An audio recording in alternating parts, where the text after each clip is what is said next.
اللہ تعالیٰ نے اس کلام کی بنیادی خصوصیت یہ رکھی ہے، اور اس خصوصیت کے ذریعے مخلوق کو بہت بڑا پیغام کنوے کیا ہے کہ یہ کلام بہت ہی آسان ہے اور بہت ہی آسان ہونے کے باوجود یہ بڑی مفصل کلام ہے۔ ویسے تو قرآن مجید علم و حکمت کا ایک خزانہ ہے۔ اللہ تعالیٰ نے اس کلام مبارک کو اتارا ہے اور اس کو دستور بنایا ہے۔ دستور کا ایک ایک آرٹیکل اس قدر صاف اور شفاف طریقے سے آسانی سے سمجھ آنے والا ہے کہ اللہ ذو الجلال نے قرآن مجید میں اس کے متعلق یہ الفاظ اتار دیے، وَلَقَدْ يَسَّرْنَا الْقُرْآنَ لِلذِّكْرِ فَهَلْ مِن مُدَّكِرٍ۔ ہم نے تو قرآن مجید کو سمجھنے کے لیے آسان کر دیا ہے، کوئی ہے سمجھنے والا؟ اور دوسری جگہ اللہ ذو الجلال نے فرمایا فَإِنَّمَا يَسَّرْنَاهُ بِلِسَانِكَ لَعَلَّهُمْ يَتَذَكَّرُونَ۔ ہم نے آپ کی زبان اطہر کے ذریعے اس کو اس قدر آسان بنا دیا ہے کہ شاید کہ وہ نصیحت پکڑے۔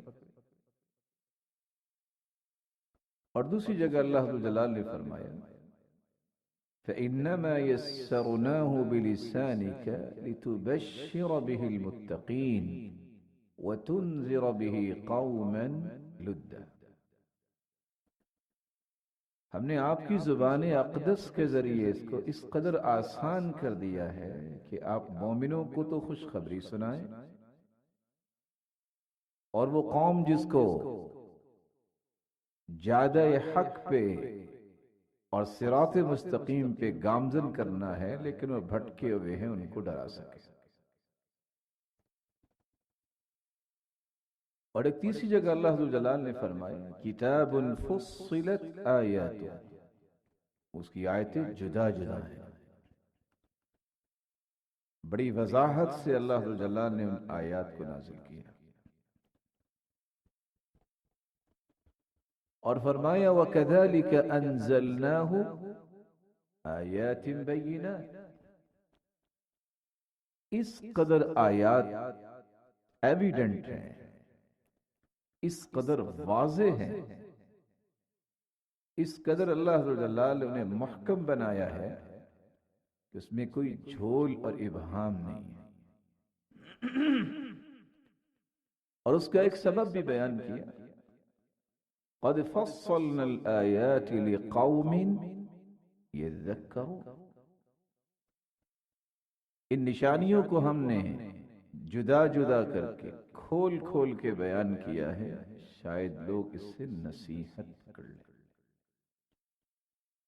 وَنَزَّلْنَا عَلَيْكَ الْكِتَابَ تِبْيَانًا لِكُلِّ شَيْءٍ۔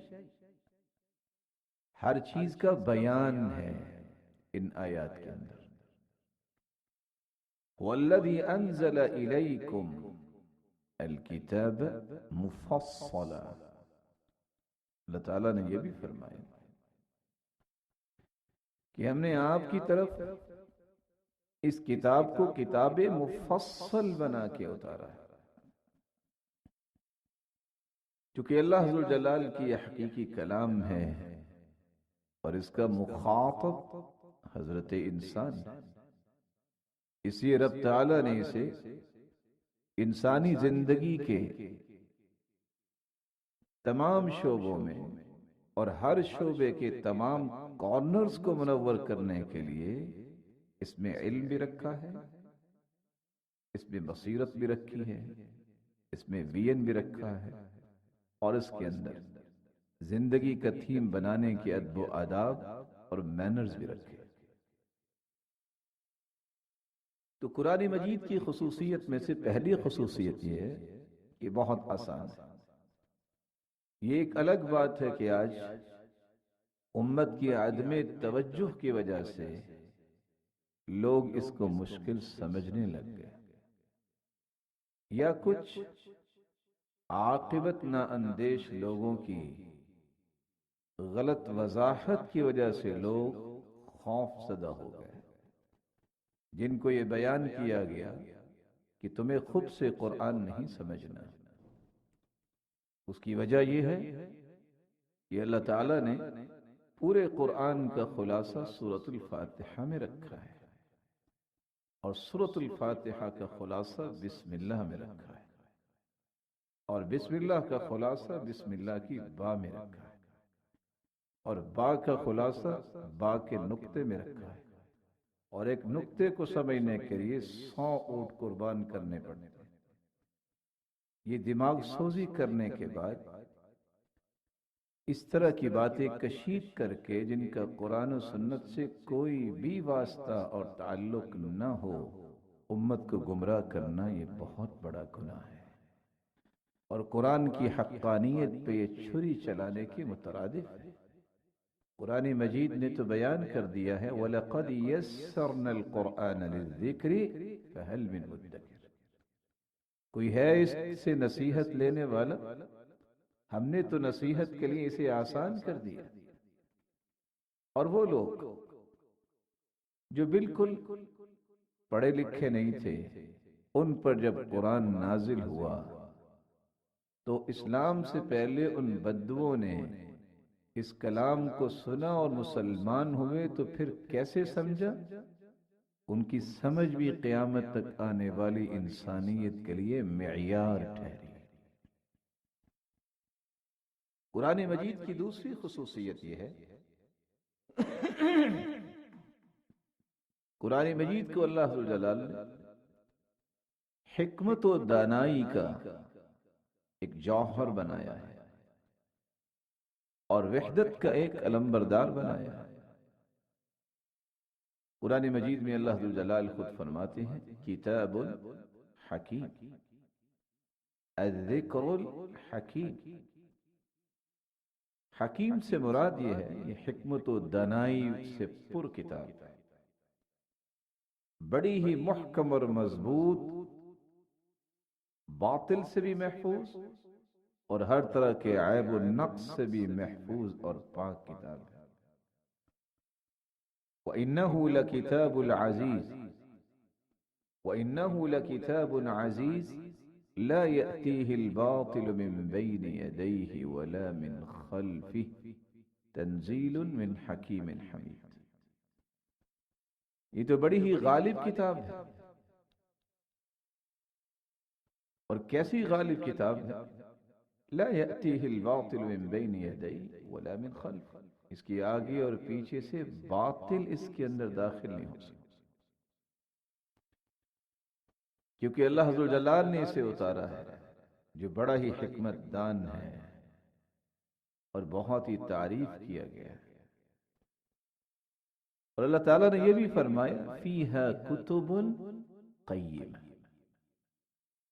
اللہ تعالیٰ نے اس کے اندر جو احکامات اتارے ہیں وہ بہت ہی پختہ اور سالڈ احکامات ہیں۔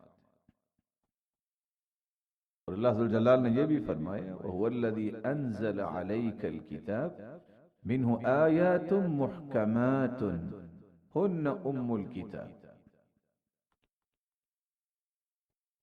اللہ تعالیٰ کی ذات تو وہ ذات ہے جس نے آپ پر ایسی کتاب نازل کی جس میں محکم آیات ہیں، اور وہی کتاب کا اصل ہے۔ وَأُخَرُ مُتَشَابِهَاتٌ، اور دوسری آیتیں کچھ ایسی ہیں جن میں ہر عقل تو اللہ نے برابر نہیں رکھی، کچھ عقل وہاں تک نہیں پہنچتی تو وہ مشابہت کا شکار ہو جاتی ہے، اور اس کے شبہ کو زائل کرنے کے لیے بھی اللہ ذو الجلال نے ایک اصول دے دیا کہ راسخین فی العلم، جو علم میں بہت پختہ ہوتے ہیں ان کی طرف رجوع کر لیا جائے، اس کے معنی اور مطالب اور مفاہیم اور مدعا کو سمجھنے کے لیے۔ اور سب سے بڑے راسخ فی العلم صحابہ کرام رضی اللہ عنہم وارضاہم تھے۔ رہا ایمان کا زاویہ، تو ایمان کے متعلق ایک مومن کا زاویہ یہ ہونا چاہیے کل من عند اللہ، محکم آیات ہیں یا مشابہ آیات ہیں، ہم اس پر ایمان لائے کیونکہ یہ اللہ ذوالجلال کی طرف سے نازل شدہ ہے۔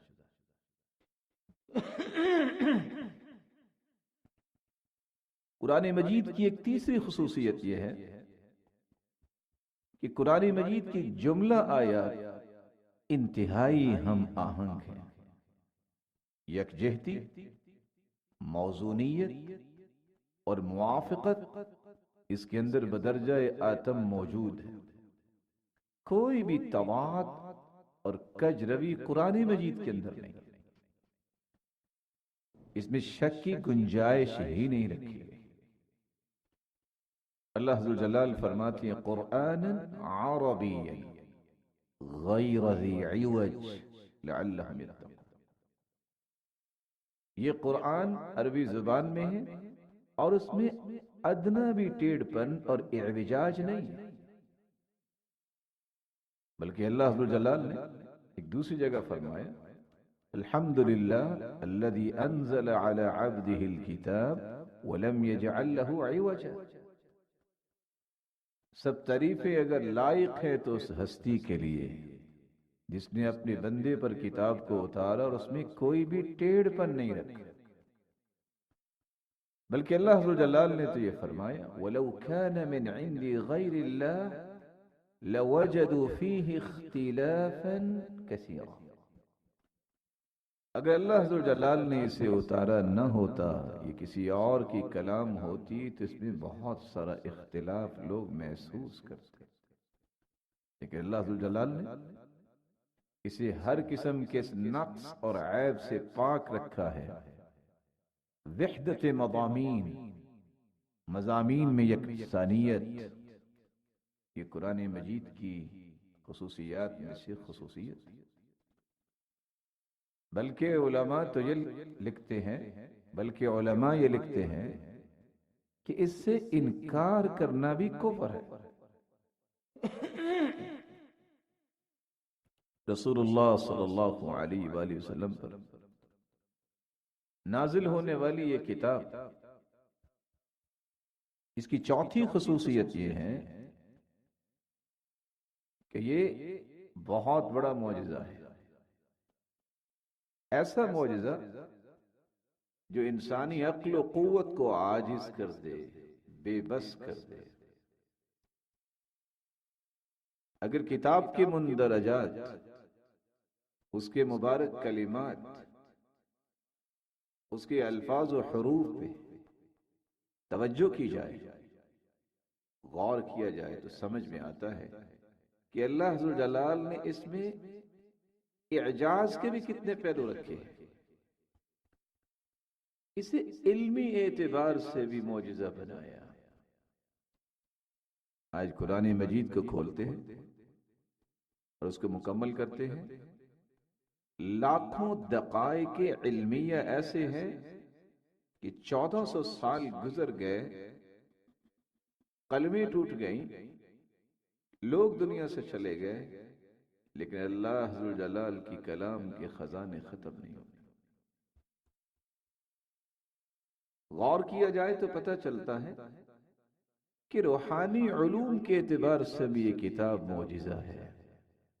اللہ تعالیٰ نے اس میں توحید کا سبق رکھا ہے، اپنی صفات کا تذکرہ کیا، تعلق باللہ کیسے مضبوط کیا جا سکتا ہے، اپنے فرشتوں کے متعلق علم رکھا ہے، اس کائنات کی آفرینش سے لے کے ابتدا سے لے کے انتہا تک کا علم رکھا ہے، انسانیت کی گرومنگ کے لیے اخلاقیات اور پھر انسانیت کی معراج کے لیے عبادات کا علم رکھا ہے۔ جہاں یہ روحانی علوم کے اعتبار سے معجزہ ہے، علمی اعتبار سے معجزہ ہے، علمی اعتبار سے ایک دوسرا زاویہ بھی ہے جس اعتبار سے یہ قرآن معجزہ ہے، معاشرتی علوم کے اعتبار سے۔ عمرانیات کا نام لے کے آج لوگ چھلانگے لگاتے ہیں اور سمجھتے ہیں کہ ہم نے بہت بڑا معرکہ مار لیا۔ وَاسْتَعْمَرَكُمْ فِيهَا، اللہ ذوالجلال نے عمرانیات کا علم رکھا ہے، اللہ ذوالجلال نے اس میں سیاست کا علم بھی، اقتصادیات کا علم بھی، قانون کے ایسے جوہر رکھے ہیں، اس میں تمدن اور تہذیب اور انسانی نفس کو اس کی ریفائننگ کرنے کے لیے جو ضروریات ہیں وہ اس میں بیان کی گئی ہیں۔ علم مناظرہ بھی رکھا ہے کہ کس طرح ابراہیم علیہ السلام نے جو اللہ ذوالجلال کو نہیں مانتے تھے ان سے مناظرہ کیسے کیا۔ قرآن مجید میں اللہ ذوالجلال نے حساب و کتاب کے کتنے دقیق زاویے پیش کیے ہیں۔ رسول اللہ صلی اللہ علیہ وآلہ وسلم کی ذات اقدس جس کا تذکرہ قرآن مجید میں ہوا، ایک شخص صرف اس بات کو ہی پڑھ کے سوچ کے سمجھ کے جب اس نے اکاؤنٹیبلٹی سامنے رکھی کہ اگر یہ محمد صلی اللہ علیہ وسلم کی طرف سے کتاب ہوتی تو سب سے زیادہ تو اس ہستی کا نام آنا چاہیے تھا، لیکن سب سے زیادہ تو تذکرہ موسیٰ اور عیسیٰ علیہ سب سے زیادہ تذکرہ تو موسیٰ اور عیسیٰ علیہ السلام کا، اور وہ مسلمان ہو گئے۔ لسانی علوم کو دیکھیے تو لسانی علوم کا ملجا و ماوا ہی قرآن ہے۔ آپ علم صرف کو دیکھیے، علم نحو کو دیکھیے، علم معانی کو دیکھیے، علم بلاغہ کو دیکھیے، یہ نظم قرآنی پر توجہ دینے والے جانتے ہیں کہ اللہ ذوالجلال نے کس قدر مضبوط طریقے سے ایک ایک کلمے کو، ایک ایک لفظ کو، ایک ایک حرف کو اور پھر ایک ایک جملے کو، ایک ایک آیت کو کس طرح مرتبط کیا ہے۔ اس لیے علماء یہ کہتے ہیں وَلَا رَطْبٍ وَلَا يَابِسٍ إِلَّا فِي كِتَابٍ مُبِينٍ، اللہ تعالیٰ نے اس میں رطبن، بعض علماء کا کہنا ہے کہ دیگر علوم کا بھی تذکرہ کیا ہے۔ مَا فَرَّطْنَا فِي الْكِتَابِ مِنْ شَيْءٍ، کسی علم کی کوئی چیز نہیں باقی بچی، ہاں اس کے لیے عقل و فراست چاہیے، اس کے لیے انسانی عقل کی گہرائی اور گیرائی چاہیے کہ وہ ان علوم کو مستنبط کیسے کرتا ہے اور آیات کی ان تلمیحات اور اشارات کو سمجھنے کے لیے تیار کیسے ہوتا ہے۔ واختلاف اللیل والنہار،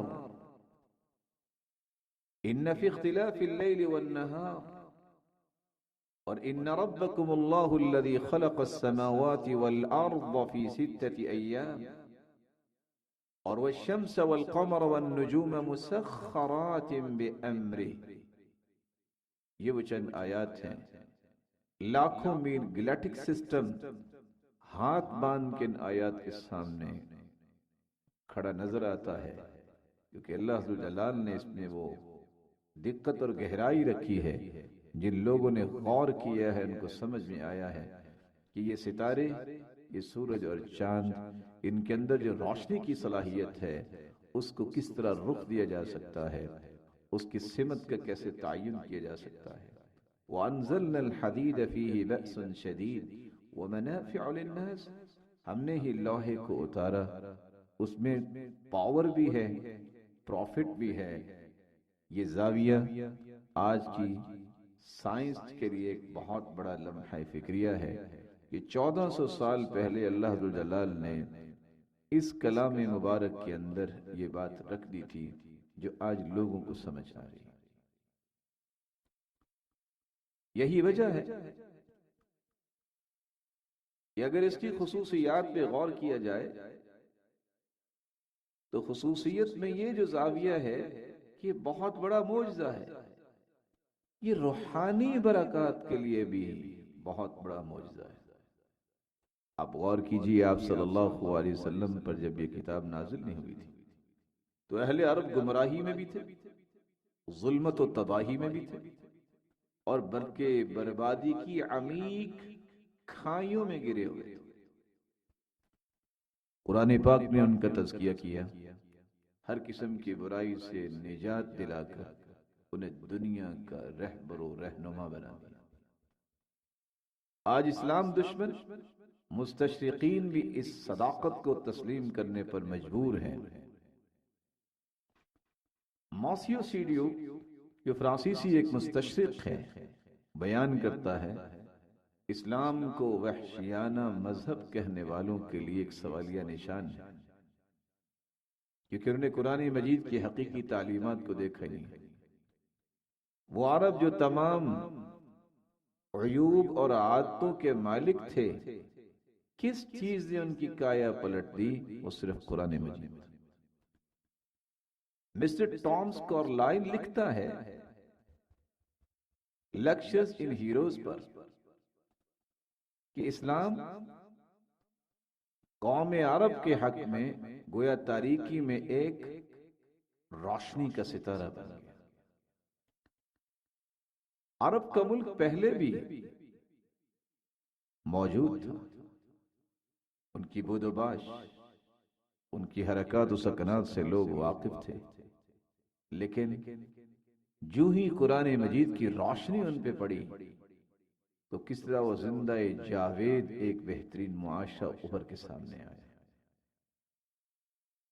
فصاحت و بلاغت کے اعتبار سے بھی اللہ عز و جلال نے اسے معجزہ بنایا۔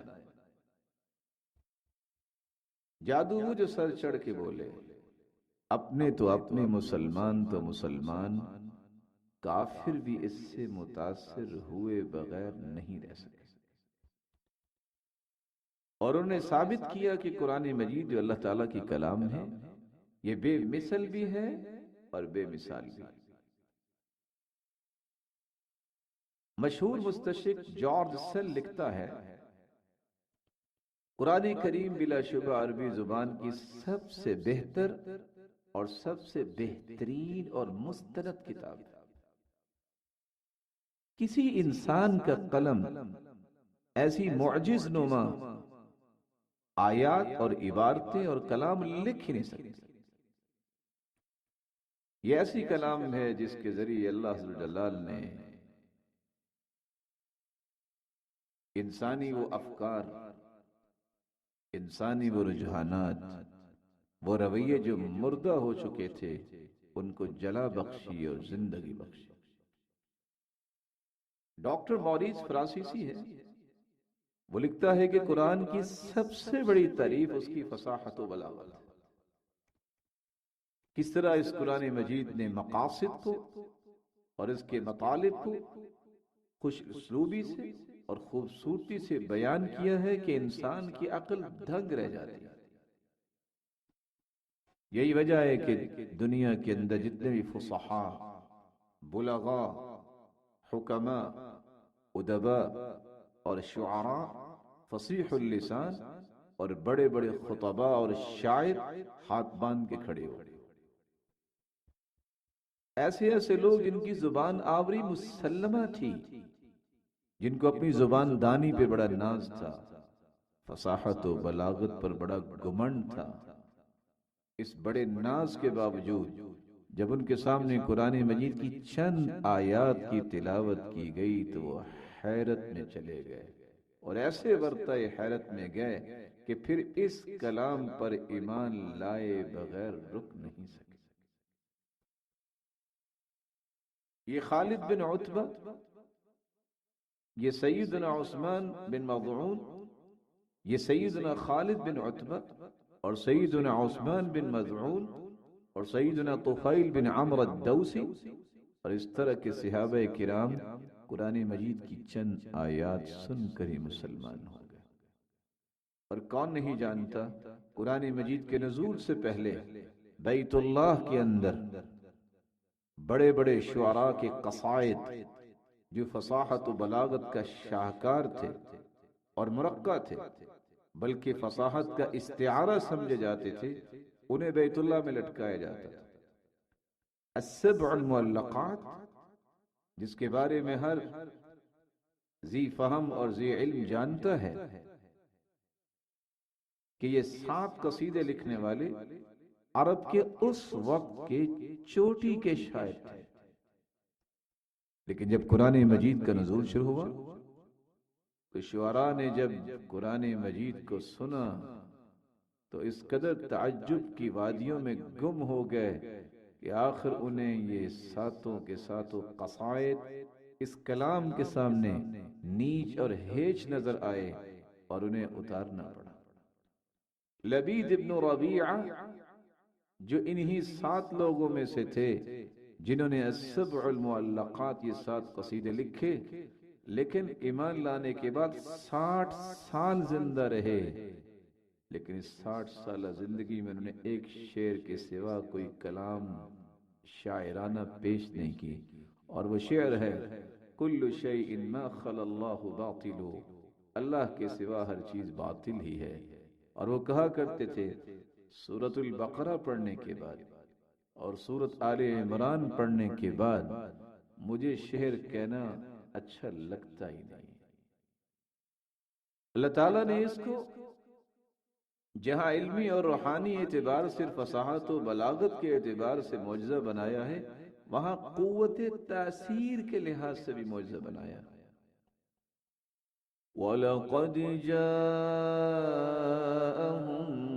مِّنَ الْأَنبَاءِ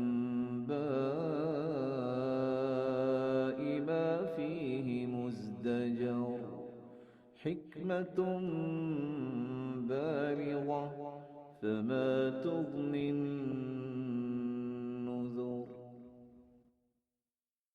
قرآن مجید کے ذریعے ہم نے وہ باتیں، قرآن مجید کے ذریعے ان کے پاس ایسی باتیں پہنچی ہیں جن میں تنبیہ ہے، اور یہ قرآن تو دل تک پہنچنے والی دانائی کا نام ہے، لیکن ان کا ڈرنا کسی کام نہ آیا، لیکن ان کو ڈرانا کسی کام نہیں آیا۔ اللہ تعالیٰ نے اس قوت اور اس قوت تاثیر کو کس طرح رحمت بھی بنایا۔ مخالفین، قرآن مجید کی مخالفت کرنے والے جب یہ بھانپ گئے کہ جس نے یہ کلام سنی وہ اسلام کو قبول کر لے گا، تو انہوں نے اپنے ساتھیوں کو اس بات پہ لگا دیا کہ جب تم قرآن سنو تو شور مچایا کرو تاکہ تم غلبہ پا سکو۔ وَقَالَ الَّذِينَ كَفَرُوا لَا تَسْمَعُوا لِهَذَا الْقُرْآنِ وَالْغَوْا فِيهِ لَعَلَّكُمْ تَغْلِبُونَ۔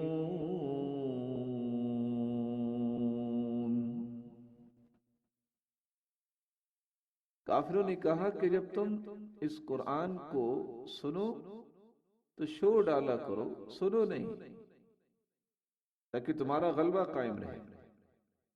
مسند احمد کی روایت ہے کہ سیدنا عمر رضی اللہ تعالی عنہ سورۃ الحاقہ کی تلاوت سنتے، کیسی باتیں ان کے دل میں اتری کہ وہ اسلام کو قبول کرنے کے لیے تیار ہو۔ وہ چند آیات کس قدر تاثیر والی آیات تھی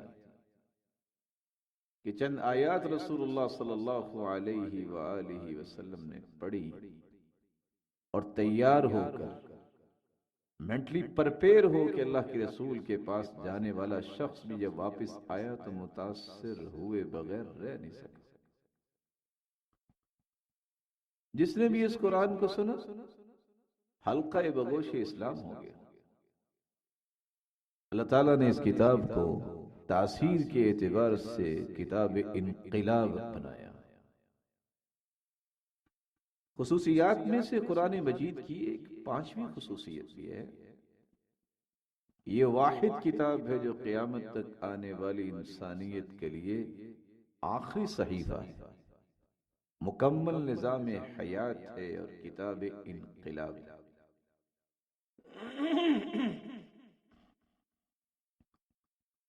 وہ دین جو آدم علیہ السلام سے شروع ہوا تھا، اس کتاب نے آ کے مکمل کر لیا۔ اليوم أكملت لكم دينكم وأتممت عليكم نعمتي ورضيت لكم الإسلام دينا.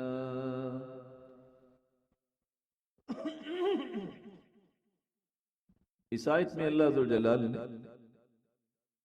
اسی بات کی وضاحت کی ہے، جس دین کا آغاز ہوا تھا انبیاء اور رسول کی بعثت سے، اس کتاب نے آ کے مکمل کر دیا، اور زندگی کا وہ طور طریقہ جو اللہ ذوالجلال کو پسند ہے وہ اسلام کا ہی طور طریقہ ہے، وہ اسلام کے ہی بیان کردہ مینرز ہیں، وہ ایٹیکیٹس ہیں، وہ اقدار ہیں جو اللہ ذوالجلال کو پسند آئیں گی۔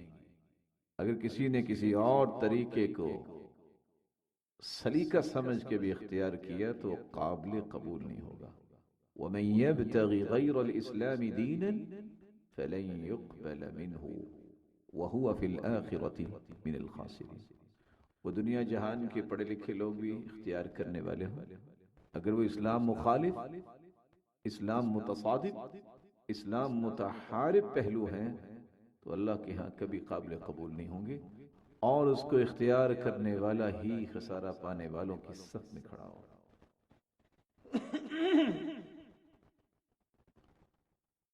قرآن مجید کو اللہ ذوالجلال نے نظام حیات بھی قرار دیا ہے تو کتاب انقلاب بھی قرار دیا ہے۔ یہ ایسے انقلاب کی نقیب کتاب ہے جس میں انقلاب سب سے پہلے انسان کی تربیت اور تزکیے میں آتا ہے۔ یہ تاریکیوں اور اندھیروں کا سفر ختم ہو جاتا ہے اور روشنیوں کا سفر شروع ہو جاتا ہے۔ کتاب انزلناہ الیک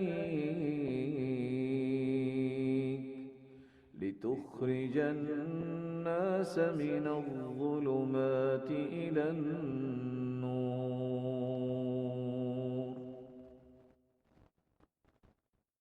یہ ایسی کتاب ہم نے آپ کی طرف اتاری ہے کہ آپ اس کے ذریعے لوگوں کو تاریکیوں سے نکال کر روشنیوں کی طرف لے چلیں۔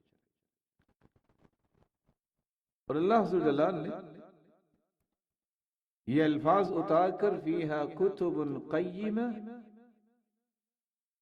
اس بات کا فیصلہ سنا دیا ہے کہ اس کے احکامات اس قدر مضبوط اور سالڈ ہیں کہ انسانیت کی ہدایت کے لیے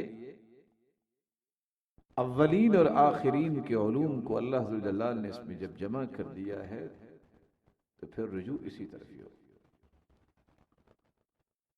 اس کے خصائص میں سے ایک چھٹی خصوصیت یہ ہے جو بڑی ہی کمال کی خصوصیت ہے۔ آج سستی ہوئی امت اسلامیہ پریشانیوں کے بھنور میں پھنسی ہوئی یہ امت چاہنے کے باوجود بھی وحدت کا پرچار کرنے سے گھبراتی ہے، اور ایک ہی سٹیج، ایک ہی فورم پہ جمع ہونے کے لیے خوف زدہ ہے۔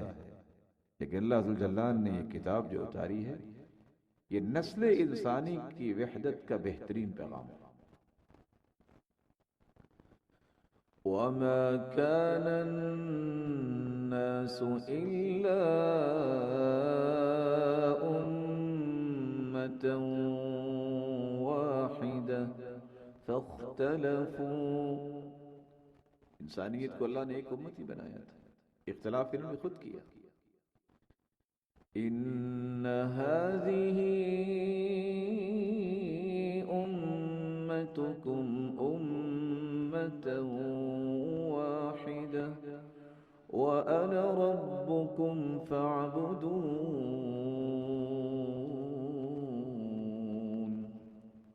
یہ امت واحدہ ہے اور میں تمہارا رب ہوں، میری ہی عبادت کرو۔ آج دنیا کے اندر جتنی بکھری ہوئی امت اسلامیہ ہے، ان سب کو دنیا کی کسی بات پہ جمع نہیں کیا جا سکتا، کیونکہ ہر بات کہنے والا مخلوق ہوگا، ہر بات کہنے والا مخلوق میں سے کوئی پڑھا